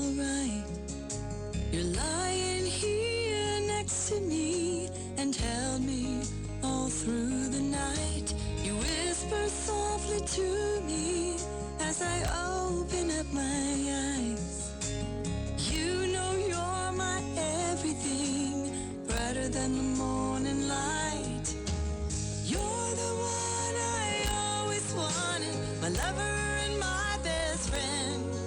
And I want to take some time to let you know you're my unsung hero. And that is Dede Wedekind, who actually was not singing that song about Hattie McDaniel, who played Mammy in Gone with the Wind and was the first black actor to be awarded an Oscar for Best Supporting Actress. But you obviously sang that for Larry, I would say, Dede. You there? I started out writing it for Larry, and then I started realizing, actually I started out writing it for the troops and our first responders, because I thought, these are the unsung heroes. The idea of the title came to me, and I thought, this is really about our troops and our first responders. And as I'm writing the song, realizing that, the person that's your squadron, your platoon mate, that's one of your people that you fight next to each other in the foxhole, if they get injured, you have to carry them physically off the battlefield, and you rescue them. You're like saving their life.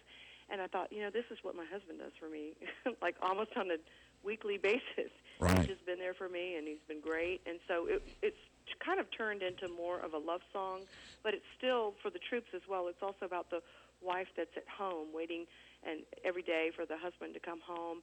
And this is her unsung hero. It's the policeman or the fireman that's done all this stuff, and he still has to carry her through all the troubles that she has. So it's somebody you can really rely on no matter what, and they're not given enough recognition for that.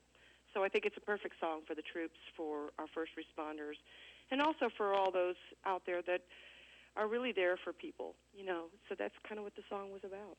Dede, we're going to play your song now. This is America United, and this is the song we've been building up for this moment.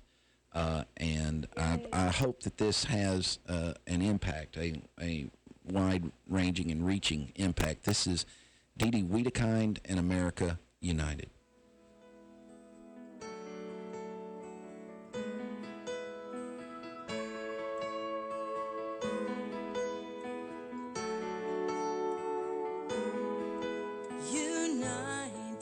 Don't divide us, 'cause united we all stand. We're different, yet all the same in this great blessed land. Unite us, don't divide us. Give us thankful hearts again, and bring us all together now, and choose to take your stand. America, united we all stand. Let's make America great again, together hand in hand. America, united, safe and strong. Give us peace and prosperity. Let freedom be our song. Give us true and wise leadership. Keep our country great and strong. Take pride in all the work you do. Let freedom be our song. Blessed with peace and prosperity. Let the people take control. Give your neighbors a helping hand. Give your heart and give your soul. Take pride in home and family. Freedom's never free. America, lift up your voice. It's time to make the right choice. America, united we all stand. Let's make America great again, together hand in hand.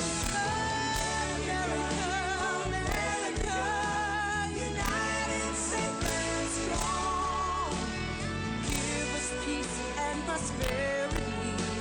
Let freedom be our song.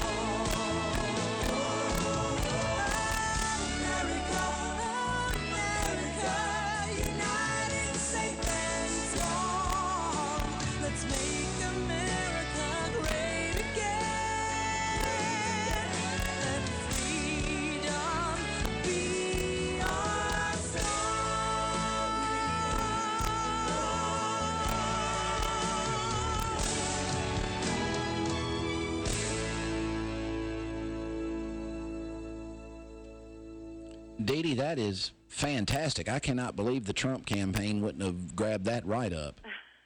Well, we don't really know the people that really present directly to Donald Trump. Yeah. And we do have people that are putting it in front of him now.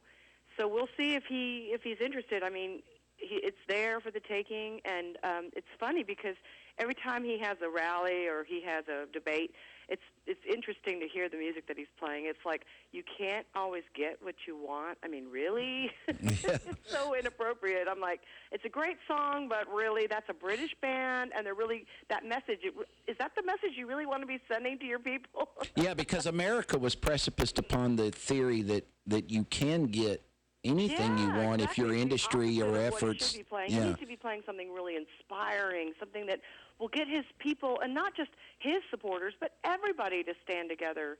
And I think that this could fix America if we would all stop fighting and finger pointing and starting all these offshoot groups, This Life Matters and that thing. And well, there's been everything's just, it's gotten so crazy. We just need to stick together and focus on what's right and what's working and make it work. There's been a very ugly thing in America. Jeb Bush has said this, that one of the things that we've lost the ability to do is to have a civil discourse and have a disagreement that does not get reduced into some sort of a vitriolic argument. And the name calling really doesn't help, does it? I mean, it just... both candidates are doing it, and all of the candidates were doing it during the debate. It's really sad. I think Trump has cleaned up his game, and I hope that people are listening to what he has to say, because what I think he has to say is really very spot on. Right. He's gotten some new management, so to speak, and I think they're trying to kind of make him more presidential, and I think it's working. Well, and, I think... if you look at the two alternatives that we have, it's like one's going to keep us going exactly the same way we're going, which I don't personally think is really a great path. Right. And the other choice that we have can actually change things and really make a difference for everybody, no matter what color you are, what race, what religion, what economic class you are. I think he's going to help everybody. And when he says that, I think he means it. Well, let me ask you this question. Run businesses before. Just to play he knows how to make things work. He's been very successful. Just to play the devil's advocate for a moment. Trump has been labeled a misogynist. He has made commentary about women, professional women, some women, even Republican women, that has been somewhat degrading, has made misogynistic commentary about their outward appearance. For instance, he called Rosie O'Donnell a pig. He made the comment about Carly Fiorina, how can you vote for anyone with a face like that? Does that, as an American woman, particularly a good-looking American woman, are you at all any bit concerned about whether this commentary is indicative of his view of women? Well, I'm concerned. I mean, it does raise a red flag when people say things like that. I think the problem with Trump is that he was on a well-received TV show, right. And he learned how to just say his mind, and that's what got him the ratings. Right. So he thought, well, I'll just do the same thing when I'm running for president. I'll just say whatever I feel. And I think he took this non-political correct thing that he's got going on a little too far the other way. Mm-hmm. And if you really look at what he's done and what he stands on and the things that he's done and accomplished, and you don't really worry about words so much, you see that he really has done a lot. And he hasn't really discriminated against women from what I can tell. Nobody has come out saying he's done things that were discriminatory. He's hired a lot of women. He's hired a lot of different races from around the world. I don't think he's a discriminating guy. I don't think he discriminates against people. But I think he took this, I'm not going to be politically correct, a little too far, and it got him into trouble. I think he just has a big mouth, and he was used to saying whatever he wanted on his TV show because it was his TV show. He owned his own company. He could say whatever he wants. Right. But when you're running for president, you can't. Okay? So he's having to learn how to be presidential. He's having to learn how to be politically correct to the point where he can win the election. And I think if you look at what both candidates stand on and what their platform are, the words we will forget, but we won't forget their actions. Look at the actions of Hillary Clinton and what she has done and what she has not done. I'm not going to get specific, but I'm going to say, look at Benghazi. Look at the emails. What happened to those emails? Just ask yourself, would anybody else get away with that? And then look at, the lies and then the the kickbacks she was getting being Secretary of State. They're calling it pay for play. I call it giving kickbacks to countries that donated to your campaign while you were in office. That's so illegal. It's like worse than Watergate. Right. So look at the actions of what she's done. Some of the stuff could have put her in jail if she didn't have such great political connections and didn't have Bill as president, sitting there ironing out all the kinks for her behind the scenes with his Justice Department. If they didn't have a Justice Department that was their own hand-picked Justice Department, she would be in jail, right? But look at Donald Trump. So what's the worst he's done? He's called people names. I do think that's childish. I think it's wrong. I think he regrets it. He's a man that has been very successful. He's always done things his way. He's starting to listen, and I think the tide is turning. He is really realizing that he's got to make a few changes. And if you listen to him now and give him a chance, I think you might actually agree with a lot of the things that he has to say and the platforms he has. He's got great tax plans to lower corporate taxes to attract people back to the United States. Yeah, he's tough on immigration. But, I mean, letting everybody in, especially these refugees, we don't even know who they are, what their beliefs are. We have no idea who these people are, and we're letting them move next door to us. Think about it. Do you want a Syrian family that could be hugely Muslim jihadists living next door to you? Because that could be what happens. And they could, blow a neighborhood up. I mean, who knows? I'm not saying that they would, but I'm not saying all refugees are bad. Well, now, don't be divisive. A lot of them are good, and they're coming here because we're a country of refugees. We're Right. a country of people who came here. So, but I think we need to vet people just a little bit. Yeah. Let's be common sense. Let's have some common sense approach to all this, and that's why I wrote America United. Let's unite behind our country again. This is a great country. It's made of individual great people. Let's all be great. Let's work hard together. Let's pull for each other. Let's help each other out. Let's give each other a hand. Let's get people out of the ghetto. Let's get these kids in good schools.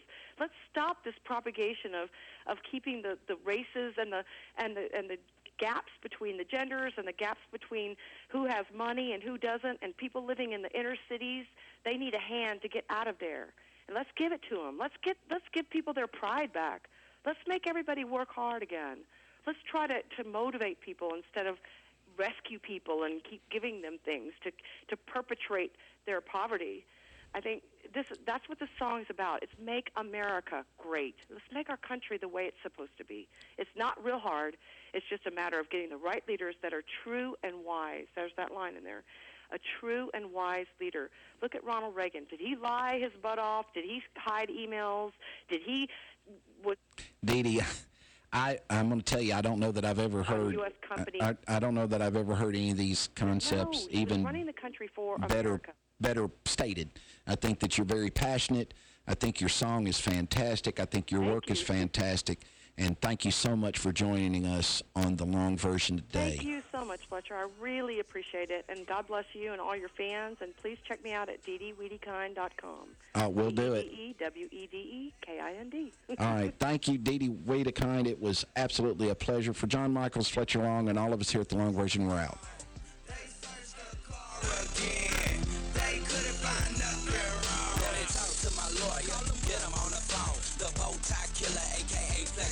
When it comes to the law, I know my rights and when they're wrong. When it comes to going to court, I tell my lawyer to postpone. Cause me and the judges, we don't get along. They always try to hit me with 1129 and some court costs and fines and some charges that ain't mine. They always try to say don't do the crime if you can't do the time. But I just don't have the time. Even when I do the crime, they don't want to see me shine. Put me over, walk the line.